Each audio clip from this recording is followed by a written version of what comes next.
Yes, students, let us discuss the method of separation of mixture by using more than one method. We have studied some methods for the separation of substances from their mixture.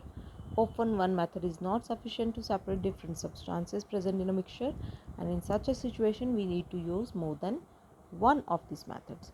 तो separation of mixture by using more than one method, कहाँ पर हम इसको use करेंगे? जब हम एक ही method को यूज़ करके जो मिक्सचर के कंपोनेंट्स हैं उन्हें सेपरेट नहीं कर पाएंगे तो हम एक से ज़्यादा मेथड को यूज़ करेंगे। ठीक है, हमने अलग अलग मेथड्स को स्टडी किया है जिससे हम सब्सटेंसेस को सेपरेट कर सकते हैं उनके मिक्सचर से,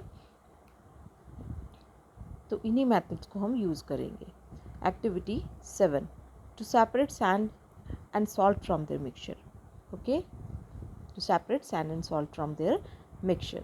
things needed: mixture of sand, salt, water, 2 beakers, glass rod, Bunsen burner, tripod stand, frying pan and ice cubes. These are the things needed.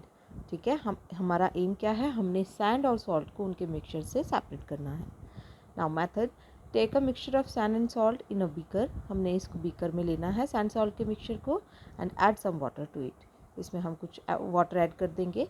The salt will dissolve in water, then on stirring जो salt है ये dissolve हो जाएगा water में।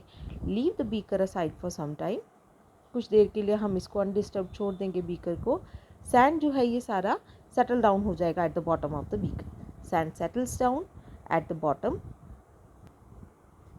Now separate sand by decantation और filtration, तो इसको हम डिकैन करके या फिल्टर करके इसको हम सेपरेट कर सकते हैं सॉल्ट सॉल्यूशन को सैंड से। Now heat the mixture of salt and water, फिर हम क्या करेंगे? सॉल्ट और वाटर का जो मिक्सचर है, दैट मीन्स सॉल्ट सॉल्यूशन जो है, इसको हम हीट करेंगे। When water starts boiling you can collect it through condensation. जब ये क्या होगा? जब वाटर बॉयल करेगा तो हम इसे कलेक्ट करेंगे कंडेंसेशन के through. The salt will remain behind in the beaker. ठीक है, हम ऑब्जर्व करेंगे कि जब वाटर बॉयल हो रहा है, जब वाटर के वेपर्स फॉर्म हो रहे हैं, ठीक है, तो हम वाटर और इसको क्या कर सकते हैं? सेपरेट कर सकते हैं। वाटर के वेपर्स फॉर्म होंगे, उनको कूल डाउन करके हम एक अलग बीकर में कलेक्ट कर लेंगे, और जो सॉल्ट है ये हमारे कंटेनर में ही रह जाएगा। Now conclusion: we can separate salt, sand and water by using the process of sedimentation and decantation or filtration and evaporation and condensation। तो इसके लिए हम sedimentation, decantation यूज़ करेंगे, या फर्स्ट हम प्रोसेस यूज़ करेंगे filtration की, after that we use evaporation and then condensation। Now the next topic is water as a solvent. Water के अंदर बहुत सारे जो सब्सटेंसेस हैं ये डिज़ोल्व हो सकते हैं, शुगर, सॉल्ट, देयरफॉर इसको हम क्या बोलते हैं? Universal solvent. Most of the substances जो हमारे अराउंड हैं ये वाटर में डिज़ोल्व हो जाते हैं, इसलिए हम इसको क्या बोलते हैं? Universal solvent. And when we dissolve a substance in water, a solution is form. जब हम किसी सब्सटेंस को वाटर में डिज़ोल्व करते हैं तो एक सॉल्यूशन फॉर्म होता है। जो सब्सटेंस डिज़ोल्व हो जाता है वाटर में, इसको हम क्या बोलते हैं? that it is soluble in water. So the substance that get dissolved in water are said to be soluble in water, and the substances that do not dissolve in water are said to be insoluble in water. For example, salt is soluble in water and sand is insoluble in water. जैसे आपको पता है कि जो salt है ये dissolve हो जाता है वाटर में, तो सैंड क्या है? सॉल्ट क्या है? Soluble in water. और जो सैंड है ये डिज़ोल्व नहीं होता है, तो इसको हम क्या बोलते हैं? It is insoluble in water. Now let us discuss activity 8, to show that water can dissolve a substance only up to a limit. इसमें हम शो कर रहे हैं कि जो वाटर है उसमें हम एक किसी भी सब्सटेंस को अगर ऐड करते हैं तो एक लिमिट तक ही हम इसे ऐड कर सकते हैं। Things needed: a beaker, some common salt, a spoon and water. ठीक है, इसके लिए हमें क्या चाहिए? एक बीकर, कॉमन सॉल्ट, स्पून और water. Method: take a beaker and pour some water into it. हमने बीकर लेना है, इसके अंदर कुछ वाटर ऐड कर देना है। Then add a teaspoonful of salt to this water. अब हमने 1 टीस्पून सॉल्ट इसमें ऐड करना है वाटर में। स्टिर करेंगे स्पून की हेल्प से अनटिल द सॉल्ट डिसॉल्व्स। तब तक हम स्टिर करेंगे जब तक ये सॉल्ट डिसॉल्व नहीं हो जाएगा।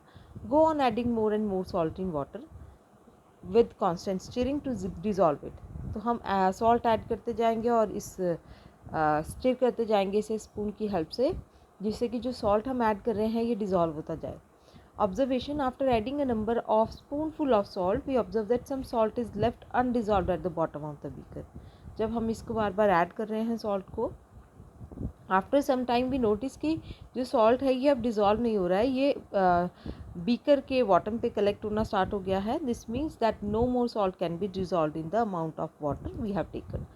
तो इसके अंदर हम और वाटर ऐड नहीं कर सकते हैं। अब the solution is now set to be saturated. तब हम इस सॉल्यूशन को क्या बोलते हैं कि it is saturated solution. Conclusion, water can dissolve any substance only in a limited amount. तो लिमिटेड अमाउंट में ही हम वाटर के अंदर जो कोई भी सब्सटेंस है उसे डिज़ोल्व कर सकते हैं। In the above activity obtain a saturated solution of salt in water. Activity 8 में हमें क्या मिला था? Saturated solution of salt in water. A solution in which no more substance can be dissolved at a given temperature is called a saturated solution. तो इसको हम क्या बोलते हैं? Saturated solution, जिसके अंदर हम और substance को dissolve नहीं कर सकते हैं उस स्पेसिफिक टेम्परेचर पे। ठीक है, that means at that temperature अगर हम और सब्सटेंस डिज़ोल्व कर रहे हैं, उसके अंदर और डिज़ोल्व नहीं हो रहा है, तो वो हमारा क्या है? Saturated solution. Students, this is all for today, and rest of the chapter we will discuss tomorrow. Thank you very much, students. Have a good day.